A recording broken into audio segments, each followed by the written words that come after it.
ತೆಲಂಗಾಣದ ಹಿಂದೂ ಬಂಧುಗಳು, ಮಹಾರಾಷ್ಟ್ರದ ಹಿಂದೂ ಬಂಧುಗಳು, ಬೆಂಗಳೂರಿನ ಹಿಂದೂ ಬಂಧುಗಳು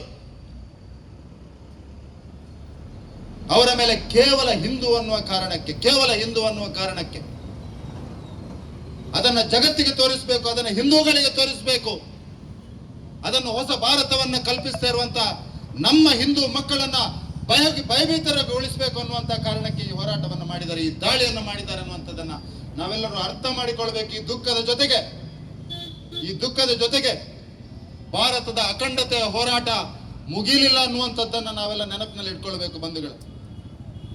ಭಾರತವನ್ನು ಒಂದು ರಾಷ್ಟ್ರವಾಗಿ ನೋಡುವವರ ಮಧ್ಯೆ, ಭಾರತ ಸನಾತನವಾದ ಸಂಸ್ಕೃತಿಯ ಪ್ರತೀಕ, ಹಿಂದುತ್ವದ ಅಸ್ಮಿತೆ ಅಂತ ನೋಡುವವರ ಮಧ್ಯೆ ಮತ್ತು ಭಾರತವನ್ನು ಒಡೆದು ಭಾರತವನ್ನ ಜಾತಿಯ ಆಧಾರದಲ್ಲಿ ಒಡೆಯೋಣ, ಭಾರತದ ಅಸ್ಮಿತೆಯನ್ನು ತುಂಡರಿಸೋಣ, ಭಾರತದ ಹಿಂದೂ ಸಂಸ್ಕೃತಿಯನ್ನ ಪುಡಿಗಟ್ಟೋಣ ಅನ್ನುವಂತವರ ಮಧ್ಯೆ ನಡೆಯುವಂತಹ ಹೋರಾಟ ಇದು. 2014ರಲ್ಲಿ ಈ ದೇಶದಲ್ಲಿ ಸನ್ಮಾನ್ಯ ಪ್ರಧಾನಮಂತ್ರಿ ನರೇಂದ್ರ ಮೋದಿ ಅವರು ಆಡಳಿತಕ್ಕೆ ಬಂದ ಮೇಲೆ ಈ ದೇಶದ ಅಖಂಡತೆಗೋಸ್ಕರ 370ರ ವಿಧಿಯನ್ನ ರದ್ದುಗೊಳಿಸಿ ಕಿತ್ತೆಗೆಸಿದು ಕಾಶ್ಮೀರದ ಜನರನ್ನ ಭಾರತದ ಜೊತೆ ವಿಲೀನಗೊಳಿಸುವಂತ, ಭಾರತದ ಮುಖ್ಯವಾಹಿನಿಗೆ ತರುವಂತ ಒಂದು ಪ್ರಯತ್ನ ಪ್ರಾರಂಭ ಆಯಿತು. ಕಾಶ್ಮೀರ ಭಾರತದ ಜೊತೆಗಿದೆ, ಕಾಶ್ಮೀರಿಗಳು ಭಾರತದ ಜೊತೆಗಿದ್ದಾರೆ, ಕಾಶ್ಮೀರ ಶಾರದಾ ದೇಶ ಅನ್ನುವಂಥದ್ದನ್ನ ಮತ್ತೆ ಹೇಳುವಂತ ಪ್ರಯತ್ನ ಕಳೆದ 10 ವರ್ಷಗಳಲ್ಲಿ ಏನು ನಡೆದಿದ್ದ ಅದನ್ನ ನಿಲ್ಲಿಸುವಂತ ಪ್ರಯತ್ನ, ನಮ್ಮ ಜನರನ್ನ ಭಯಭೀತಗೊಳಿಸುವಂತ ಪ್ರಯತ್ನ ಈ ದಾಳಿಯ ಮುಖಾಂತರ ಪಾಕಿಸ್ತಾನ ಪ್ರೇರಿತ ಜಿಹಾದಿ ಶಕ್ತಿಗಳು ಮಾಡಲಿಕ್ಕೆ ಪ್ರಯತ್ನಿಸಿದ್ದಾರೆ. ಕೇವಲ ಹಿಂದೂ ಅನ್ನುವ ಕಾರಣಕ್ಕೆ ಭಾರತ ವಿರೋಧಿ ಮಾನಸಿಕತೆಗಳು, ಜಿಹಾದಿ ಮಾನಸಿಕತೆಗಳು ಇಡೀ ದೇಶದಲ್ಲಿ ಭಯವನ್ನ ಹುಟ್ಟಿಸಬೇಕು, ಹಿಂದೂ ಸಮಾಜವನ್ನ ಅಸ್ಥಿರಗೊಳಿಸಬೇಕು. ಹೊಸ ಭಾರತ ಏನು ನಿರ್ಮಾಣವಾಗ್ತಾ ಇದೆಯಾ, ಆ ಹೊಸ ಭಾರತದ ಪಯಣವನ್ನ ಕಡಿತಗೊಳಿಸಬೇಕು, ಇಡೀ ದೇಶದ ಜನರನ್ನ ಭಯಭೀತಗೊಳಿಸಬೇಕು ಅನ್ನುವಂತ ದೃಷ್ಟಿಯನ್ನು ಇಟ್ಕೊಂಡು ಮಾಡಿರುವಂತ ಘಟನೆ ಇದು. ನಾನು ಈ ಸಂದರ್ಭದಲ್ಲಿ ಕಾಶ್ಮೀರದಲ್ಲಿ ಉಗ್ರರ ದಾಳಿಗೆ, ಜಿಹಾದಿಗಳ ದಾಳಿಗೆ, ಪಾಕಿಸ್ತಾನ ಪ್ರೇರಿತ ಜಿಹಾದಿಗಳ ದಾಳಿಗೆ ಬಲಿಯಾದಂತ ಆ ಎಲ್ಲ ಹಿಂದೂ ಬಂಧುಗಳ ಆತ್ಮಕ್ಕೆ ಶಾಂತಿಯನ್ನ ಕೊಡ್ತೇನೆ, ಅವರ ಕುಟುಂಬಕ್ಕೆ ಶಕ್ತಿಯನ್ನ ಆ ಭಗವಂತ ನೀಡಲಿ, ನಾವೆಲ್ಲ ನಿಮ್ ಜೊತೆಗೆ ಇದ್ದೇವೆ ಅನ್ನುವಂತ ಮಾತನ್ನ ಈ ಪ್ರತಿಭಟನಾ ಸಭೆಯಿಂದ ಹೇಳಲಿಕ್ಕೆ ಬಯಸ್ತಾ ಇದ್ದೇನೆ. ಈ ಪ್ರತಿಭಟನಾ ಸಭೆಯ ಮುಖಾಂತರ ಯಾವೆಲ್ಲ ಮಾನಸಿಕತೆಗಳು ಕಾಶ್ಮೀರದಲ್ಲಿರುವಂತ ಹೋಗಿರುವಂತಹ ಪ್ರವಾಸಿಗರು, ಮುಗ್ಧ ಹಿಂದೂ ಪ್ರವಾಸಿಗರನ್ನ ಕೊಲ್ಲುವ ಮುಖಾಂತರ ಈ ದೇಶದ ಜನರನ್ನ ಭಯಭೀತಗೊಳಿಸಬಹುದು ಅನ್ನುವಂತ ಭ್ರಮೆಯಲ್ಲಿದ್ರೆ, ಮಂಗಳೂರಿನ ಹಿಂದುತ್ವದ ನೆಲದಿಂದ, ಪರಶುರಾಮ ಸೃಷ್ಟಿಯ ಈ ತುಳುನಾಡಿನಿಂದ ಅವರೆಲ್ಲರಿಗೂ ನಾವು ಒಟ್ಟಾಗಿ ಸಂದೇಶವನ್ನು ಕಳಿಸ್ಲಿಕ್ಕಿದ್ದೇವೆ. ಕಾಶ್ಮೀರ ಭಾರತದ ಮಕುಟಮಣಿ, ಇದು ಸ್ಪಷ್ಟವಾಗಿರಲಿ ನಿಮ್ಗೆ. ಕಾಶ್ಮೀರ ಶಾರದಾ ದೇಶ, ಕಾಶ್ಮೀರ ಈ ಸನಾತನ ಹಿಂದೂ ಸಂಸ್ಕೃತಿಯ ಮಡಿಲು ಕಾಶ್ಮೀರ ಅನ್ನುವಂಥದ್ದನ್ನ ಈ ಸಂದರ್ಭದಲ್ಲಿ ಹೇಳಲಿಕ್ಕೆ ಬಯಸ್ತಾ ಇದ್ದೇನೆ. ಇವತ್ತು ಪ್ರಾರಂಭವಾದ ಹೋರಾಟ ಅಲ್ಲ ಇದು.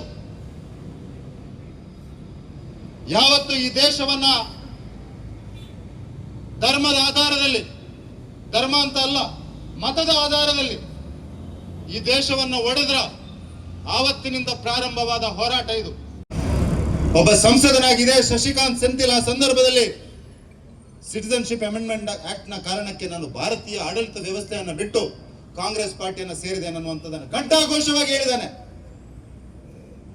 ನಾವು ಮಂಗಳೂರಿನ ಜನರು ಇದನ್ನು ಅರ್ಥ ಮಾಡಿಕೊಳ್ಬೇಕು, ಯಾವ ರೀತಿಯ ಪಾರ್ಟಿ ಈ ರೀತಿಯ ಮಾನಸಿಕತೆಯನ್ನು ಪೋಷಿಸ್ತದೆ ಅನ್ನುವಂಥದ್ದನ್ನು ಅರ್ಥ ಮಾಡಿಕೊಳ್ಬೇಕು. ಕಾಶ್ಮೀರದಲ್ಲಿ ನಡೆದಿರುವ ಘಟನೆ ನಾಳೆ ಮಂಗಳೂರಿನ ಡೊಂಗರಕೆರೆಯಲ್ಲಿ ನಡೆಯುವುದಕ್ಕೆ ಏನು ತುಂಬಾ ದಿನಗಳು ಬೇಡ. ಸಮಸ್ತ ಹಿಂದೂ ಸಮಾಜ ಒಟ್ಟಾಗಿ ಯೋಚಿಸುವ ಕಾಲ ಇದು. ಹೊಸ ಭಾರತ ನಿರ್ಮಾಣ ಆಗ್ತಾ ಇದೆಯಾ? ಬಡವರಿಗೆ, ದಲಿತರಿಗೆ, ಮಹಿಳೆಯರಿಗೆ, ಯುವಕರಿಗೆ ನಮ್ಮ ಸನ್ಮಾನ್ಯ ಪ್ರಧಾನಮಂತ್ರಿಗಳು ಯಾವತ್ತು ಹೇಳಿದ ಈ ದೇಶದಲ್ಲಿ 4 ಜಾತಿ ಇದೆ ಅನ್ನುವಂಥದ್ದನ್ನು ಹೇಳ್ತಾ ಇದ್ರು. ಇವರನ್ನ ಸಶಕ್ತಗೊಳಿಸುವುದು, ಇವರನ್ನ ಸಬಲೀಕರಣಗೊಳಿಸುವುದು ಈ ಮಾನಸಿಕತೆಗಳಿಗೆ ಬೇಡ. ಈ ಮಾನಸಿಕತೆಗಳಿಗೆ ಬಡ ಮುಸಲ್ಮಾನರ ಆಸ್ತಿ ಬೇಕು, ವಕ್ಫ್ ಬೇಕು, ಅದರ ಮುಖಾಂತರ ದಂಧೆ ಬೇಕು. ಈ ದೇಶದಲ್ಲಿ ಆರ್ಥಿಕತೆ ಮೇಲೆ ಬರೋದು ಬೇಡ, ಈ ದೇಶದ ಬಡವರು ಉದ್ಧಾರ ಆಗೋದು ಬೇಡ, ಈ ದೇಶ ಅಖಂಡವಾಗಿ ಯೋಚನೆ ಮಾಡೋದು ಬೇಡ. ಈ ದೇಶದ ಅಸ್ಮಿತೆ, ಹಿಂದುತ್ವ ಏನಿದೆ, ಹಿಂದೂ ಸಂಸ್ಕೃತಿ ಏನಿದೆಯಾ, ಅದು ಮತ್ತೆ ಪರಮ ವೈಭವಕ್ಕೆ ಬರೋದು ಈ ಮಾನಸಿಕತೆಗಳಿಗೆ ಬೇಡ. ಆ ಕಾರಣಕ್ಕೆ ಇದು ಹೋರಾಟ. ಆ ಕಾರಣಕ್ಕೆ ಪಾಕಿಸ್ತಾನ ಪ್ರೇರಿತ ಜಿಹಾದಿಗಳು ಇವತ್ತು ಕಾಶ್ಮೀರದಲ್ಲಿ ಘಟನೆಯನ್ನು ಮಾಡಿದ್ದಾರೆ ಅನ್ನುವ ಅವ್ರು ಏನೋ ಕುಟುಂಬಗಳನ್ನ ಕರ್ಕೊಂಡು ಅಲ್ಲಿಗೆ ಹೋಗಿದ್ದಾರೆ. ಕಾಶ್ಮೀರ ನಮ್ಮ ದೇಶದ ಒಂದು ಭಾಗ, ಸುಂದರವಾದ ತಾಣ, ನಮ್ಮ ಸೋದರಂತೆ ಇರುವ ವ್ಯಕ್ತಿಗಳಲ್ಲಿ ಇದ್ದಾರೆ ಅನ್ನುವಂಥ ಮನೋಭಾವದಿಂದ ಇವರು ಹೋಗಿದ್ದಾರೆ. ಆದರೆ ಇವರ ಮಾರಣೋಹಮ ಆಗಿದೆ. ಯಾಕೆ? ಒಂದೇ ಒಂದು ಕಾರಣ, ಅವರು ಹಿಂದೂಗಳು ಎನ್ನುವಂಥ ಒಂದು ವಿಷಯಕ್ಕಾಗಿ ಅವರ ಮಾರಣೋಹಮ ಆಗಿದೆ. ಖಂಡಿತ ಇದರ ಸೇಡನ್ನು ತೀರಿಸುವಂತ ಕೆಲಸ ಕೇಂದ್ರ ಸರ್ಕಾರ, ನರೇಂದ್ರ ಮೋದಿ ಅವರು ಮಾಡಿಯೇ ಮಾಡ್ತಾರೆ. ಆದರೆ ಇದರಲ್ಲಿ ನಮ್ಮ ಪಾಲೇನು, ನಾವೇನು ಮಾಡಬೇಕಾಗಿದೆ? ಈ ಭಾರತ ದೇಶದಲ್ಲಿರುವಂತ ಹಿಂದೂಗಳು ನಾವು ಇನ್ನು ಏನು ಮಾಡಬೇಕಾಗಿದೆ ಅನ್ನುವಂಥ ಪ್ರಶ್ನೆ ನಮ್ಮನ್ನ ಕಾಡಲೇಬೇಕು. ಇವತ್ತು ಕಾಡದಿದ್ರೆ ಮತ್ತೆ ಮುಂದೆ ನಮಗೆ ಉಳಿಗಾಲ ಇಲ್ಲ. ಇದು ಖಾಲಿ ಯಾರೋ ಒಬ್ಬ ಪಾಕಿಸ್ತಾನದ ಪ್ರೇರಿತವಾಗಿ ಬಂದಂತ ವ್ಯಕ್ತಿಯ ಕೃತ್ಯ ಮಾತ್ರ ಅಲ್ಲ. ನಮ್ಮ ದೇಶದೊಳಗೆ ನೀವು ಎಲ್ಲೂ ನೋಡಿದ್ರು ಸಹ ಹಿಂದೂ ಸಮಸ್ಯೆಯಲ್ಲಿದ್ದಾನೆ. ಹಿಂದೂ ಒಂದು ರೀತಿಯ ಸಮಸ್ಯೆಯಲ್ಲಿ ಇದ್ದೇ ಇದ್ದಾನೆ. ನಮ್ಮ ದೇಶದೊಳಗೆ ಅವನು ಹಿಂದೂ ಅಂತ ಕಾರಣಕ್ಕಾಗಿ ಅವನನ್ನ ಸರ್ಕಾರದ ಮೇಲೆ ಇರುವಂತ ಸಿಟ್ಟನ್ನ, ಒಬ್ಬ ಪಾಪದ ಹಿಂದುವನ್ನ ಹಿಡಿದು ಕಡಿಯುವಂತ ಕೆಲಸ ನಮ್ಮ ದೇಶದಲ್ಲಿ ಆಗ್ತಾ ಇದೆ. ನಮ್ಮ ದೇಶವನ್ನ 3 ತುಂಡು ಮಾಡಿ ಆಗಿದೆ. 3 ತುಂಡು ಮಾಡಿದ ನಂತರ ಸಹ ನಮ್ಮ ದೇಶದ ಹಿಂದೂ ಇನ್ನೂ ಸಹ ಒಂದು ಸುಖ ಶಾಂತಿಯಿಂದ ಬಾಳುವಂತ ಅವಕಾಶ ನಮ್ಮ ದೇಶದಲ್ಲಿ ಸಿಗ್ತಾ ಇಲ್ಲ. ಯಾಕೆ ಅಂತ ಹೇಳಿದ್ರೆ ನಾವು ಸಹ ಎಲ್ಲೋ ಒಂದು ಕಡೆ ಕೆಲವು ವಿಷಯಗಳನ್ನ ಮರಿತೇವೆ. ಒಂದು ವರ್ಗದ ಜನರು ಸಣ್ಣ ಮಕ್ಕಳನ್ನ ಹಿಡಿದುಕೊಂಡು ಮತ್ತೊಂದು ನಂಬಿಕೆಯ, ಮತ್ತೊಂದು ಧರ್ಮದವರನ್ನ ನೀನು ಕೊಲ್ಲುವುದೇ ನಿನ್ನ ಧರ್ಮ ಅನ್ನುವಂತ ಪಾಠ ಮಾಡುತ್ತಿರುವಂತ ಸಂದರ್ಭದಲ್ಲಿ ಈ ದೇಶದಲ್ಲಿ ಶಾಂತಿ ನೆಲೆಸಲಿಕ್ಕೆ ಹೇಗೆ ಸಾಧ್ಯ? ಇದ್ರ ಬಗ್ಗೆ ನಾವು ಆಲೋಚನೆ ಮಾಡಲೇಬೇಕಾಗಿದೆ. ದೇಶದ ಹೊರಗಿನಿಂದ ಬಂದು ಬಾಂಬ್ ಹಾಕಿದ್ರು, ಹೊರಗಿನಿಂದ ಬಂದು ನಮ್ಮ ಜನರನ್ನ ಕೊಲ್ದ್ರು, ಅವರನ್ನ ನಾವು ಪ್ರತಿಭಟನೆ ಮಾಡ್ತೇವೆ, ಮತ್ತೊಂದು ಮಾಡ್ತೇವೆ, ಹೇಳಿಕೆಗಳನ್ನ ಕೊಡ್ತೇವೆ. ಭಾರತ ದೇಶದಲ್ಲಿ ಇರುವಂತ ಹಿಂದೂಗಳು ನಮಗೆ ಇದೇ ಸಮಸ್ಯೆಗಳು ಬರ್ತದೆ. ಸ್ಟಾಪ್ ಗ್ಯಾಪ್ ಆಗಿ ಅವರಿಗೆ ಒಂದು ಸರ್ಕಾರ ತೆಗೆದುಕೊಳ್ತಾರೆ. ಅವರ ಪರವಾಗಿರುವಂತ ಸರ್ಕಾರ ಇರ್ತದೆ. ಹಿಂದೂಗಳ ಮೇಲೆ ನಿರಂತರ ದಬ್ಬಾಳಿಕೆ ಎಲ್ಲ ಕಡೆ ಆಗ್ತದೆ. ನಾನು ರಾಜಕೀಯ ಮಾತಾಡ್ಲಿಕ್ಕೆ ಇಂಟ್ರೆಸ್ಟ್ ಇಲ್ಲ, ಆದ್ರೂ ಸಹ ನಾವು ಎಚ್ಚೆತ್ತುಕೊಳ್ಳಲೇಬೇಕಾಗಿದೆ. ಈಗ ನಾವು ಯಾವುದೋ ಸಣ್ಣ ಪುಟ್ಟ ಆಸೆಗಾಗಿ ನಮ್ಮ ಧರ್ಮದ ವಿಷಯಗಳನ್ನ ಯಾರು ಬಹಳ ಹೊಲಸಾಗಿ ಮಾತಾಡ್ತಾರೋ ಅಂತ ವ್ಯಕ್ತಿಗಳನ್ನೇ ವೈಭವೀಕರಣ ಮಾಡುವಂತ ಪ್ರಯತ್ನ ಸಹ ನಮ್ಮ ಕೆಲವರಿಂದ ಆಗ್ತದೆ. ನಾವು ಎಲ್ಲೂ ನೋಡಿದ್ರು ಸಹ ಜಾತಿ ಜಾತಿ ಜಾತಿ ಅನ್ನುವಂತ ವಿಷಯದಲ್ಲಿ ನಾವು ನಮ್ಮನ್ನೇ ಮರೆತು ಹೋಗುವಂತ ಪರಿಸ್ಥಿತಿಯಲ್ಲಿದ್ದೇವೆ. ಈ ಜಾತಿ ಅನ್ನುವಂತ ಪರಿಸ್ಥಿತಿಯನ್ನ ಮೀರಿ ಹಿಂದೂ ಸಮಾಜ ಮುಂದೆ ಬಂದರೆ ಮಾತ್ರ ನಮ್ಗೆ ದೇಶದಲ್ಲಿ ಉಳಿಗಾಲ ಇದೆ. ನಾವು ನಮ್ಮ ಎಲ್ಲಾ ಜವಾಬ್ದಾರಿಗಳನ್ನ ತೆಗೆದು ಯಾವುದೋ ಇಬ್ರು ರಾಜಕೀಯ ನಾಯಕರುಗಳ ಮೇಲೆ, ಯಾವುದೋ ಒಂದು ಪಾರ್ಟಿಯ ಮೇಲೆ ಹಾಕಿ ನೀವೇ ಮಾಡಿ ಅಂತ ಹೇಳಿದ್ರು ಸಹ ಆಗುದಿಲ್ಲ. ಹಿಂದೂ ಸಮಾಜ ರಸ್ತೆಗಳಿಬೇಕಾದಂತ ಪರಿಸ್ಥಿತಿ ಬರ್ಬೋದು, ಬಂದಿದೆ ಅಂತ ಹೇಳಿದ್ರು ಸಹ ತಪ್ಪಾಗ್ಲಿಕ್ಕಿಲ್ಲ. ಇದಕ್ಕಿಂತ ಇನ್ನು ಜಾಸ್ತಿ ಸಮಯ ನಮ್ಗೆ ಸಿಗುವುದಿಲ್ಲ, ಹಿಂದೂಗಳಿಗೆ ಜಾಸ್ತಿ ಸಮಯ ಸಿಗುವುದಿಲ್ಲ. ಇವಾಗ ನಾವು ಎಚ್ಚೆತ್ತುಕೊಂಡು ನಮ್ಮ ಮೇಲೆ ಆಗುತ್ತಿರುವಂತ ಅನ್ಯಾಯದ ವಿರುದ್ಧ ನಾವು ಹೋರಾಟ ಮಾಡಲು ಈವಾಗಲೇ ಯಾರು ಹೋರಾಟ ಮಾಡ್ತಾ ಇದ್ದಾರೆ ಕನಿಷ್ಠವಾಗಿ ಅವರಿಗೆ ಬೆಂಬಲ ಸೂಚಿಸುವಂತ ಕೆಲಸ ಪ್ರತಿಯೊಂದು ಹಿಂದೂ ಮನೆಯಿಂದ ಆಗ್ಬೇಕಾದಂತ ಅವಶ್ಯಕತೆ ಖಂಡಿತ ಇದೆ. ಈಗ ನಮ್ಮ ರಕ್ತ ಕುದಿದೆ ಇದ್ರೆ ಅದು ರಕ್ತನೇ ಅಲ್ಲ, ಖಂಡಿತ ರಕ್ತ ಅಲ್ಲ. ಈ ರೀತಿಯ ವ್ಯವಸ್ಥೆಯಲ್ಲಿ ಸಿಎ ಗಲಾಟೆ ಆಯಿತು, ಸಂಸದರು ಹೇಳಿದ್ರು. ಎಷ್ಟೋ ಕಡೆ ಸಿಎ ಗಲಾಟೆ ಸರ್ಕಾರದ ವಿರುದ್ಧ ಆಗ್ತಿರುವಂತಹ ಸಂದರ್ಭದಲ್ಲಿ ಯಾರೋ ಒಬ್ಬ ಬಡ ಹಿಂದುವನ್ನ ಹೊರಗೆ ತೆಗೆದುಕೊಂಡು ಮನೆಯಿಂದ ಹೊರಗೆ ಎಳೆದು ಅನ್ನೋದನ್ನ ಕಡ್ದದ್ದು ಎಷ್ಟೋ ವಿಷಯಗಳು ನಮ್ಮ ದೇಶದಲ್ಲಾಗಿದೆ.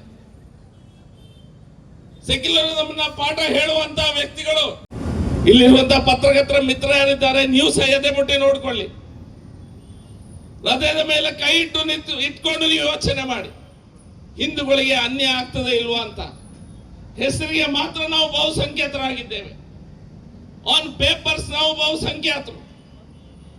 ಈ ದೇಶದಲ್ಲಿ ನಾವು ಎಲ್ಲರಿಗೂ ಸಹ ಒಳ್ಳೇದಾಗ್ಲಿ ಅನ್ನುವಂತ ಯೋಚನೆಯನ್ನೇ ಮಾಡ್ತಾ ಕುಳಿತು ನಮಗೆ ಖಂಡಿತವಾಗಿ ದಿನದಿಂದ ದಿನಕ್ಕೆ ಹೆಚ್ಚು ಕೆಟ್ಟದೇ ಆಗ್ತಾ ಇದೆ. ಇದರ ವಿರುದ್ಧ ಯಾವ ರೀತಿಯ ಯೋಚನೆ ಮಾಡಬೇಕು ಅದನ್ನು ಈವಾಗಲೇ ಮಾಡಬೇಕಾಗಿದೆ. ರಸ್ತೆಗೆ ಇಳಿಬೇಕಾದ ಪರಿಸ್ಥಿತಿ ಬಂದ್ರೆ ಖಂಡಿತ ಹಿಂದೂ ಸಮಾಜದ ಮಾಡಬೇಕಾಗಿದೆ. ಇವತ್ತು ಅಲ್ಲಿ ಒಂದು ಟೆರರಿಸ್ಟ್ ಅಟ್ಯಾಕ್ ಅಂತ ಕೂಡಲೇ ಅದು ಭಾರತ ದೇಶದ ಮೇಲಿನ ಅಟ್ಯಾಕ್ ಅನ್ನುವಂತ ಯೋಚನೆ ಮಾಡದೆ, ಇದು ಖಾಲಿ ಭಾರತ ದೇಶದ ಮೇಲಿನ ಅಟ್ಯಾಕ್ ಅಲ್ಲ, ಇದು ಹಿಂದೂ ಸಮಾಜದ ಮೇಲೆ ಆಗಿರುವಂತ ಆಘಾತ ಅನ್ನುವಂತ ವಿಷಯವನ್ನ ನಾವು ನೆನಪಿಡಬೇಕಾಗಿದೆ. ನಾನು ಈ ನಿನ್ನೆಯಿಂದ ಎಲ್ಲರೂ ಸಹ ಈ ವಿಡಿಯೋಗಳನ್ನು ನೋಡಿದಾಗ ನಿಮ್ಮ ಮಾತಾಡ್ಲಿಕ್ಕೆ ನಿಮ್ಮ ಮನಸ್ಸು ಬರುವುದಿಲ್ಲ. ನಿನ್ನೆ ಮೊನ್ನೆಯಿಂದ ಸೋಷಿಯಲ್ ಮೀಡಿಯಾದಲ್ಲಿ ಸ್ವಲ್ಪ ಸೈಲೆಂಟ್ ಇದ್ದಾರೆ. ಎಲ್ಲೋ ಒಂದ್ ಕಡೆ ಟೆರರಿಸಂಗೆ, ಭಯೋತ್ಪಾದನೆಗೆ ಜಾತಿ ಇಲ್ಲ ಅಂತ ಹೇಳಿದ ವ್ಯಕ್ತಿಗಳಿಗೆ ಇವತ್ತು ಆ ವಿಷಯ ನಮ್ಮ ಮುಂದೆ ಭಯೋತ್ಪಾದಕರೇ ತೆರೆದಿಟ್ಟಿದ್ದಾರೆ. ನಮಗೆ ಜಾತಿ ಇದೆ ಅನ್ನುವಂತ ಮಾತನ್ನು ಹೇಳ್ತಾ ಇದ್ದಾರೆ. ನಮಗೆ ಜಾತಿ ಇದೆ, ನಾವು ಹಿಂದೂಗಳ ವಿರುದ್ಧ ಅನ್ನುವಂತ ಮಾತನ್ನು ಸಹ ಹೇಳಿದ್ದಾರೆ. ಇದು ನೆನಪು ಬಿಡುವಂತ ವಿಷಯ ಅಲ್ಲ.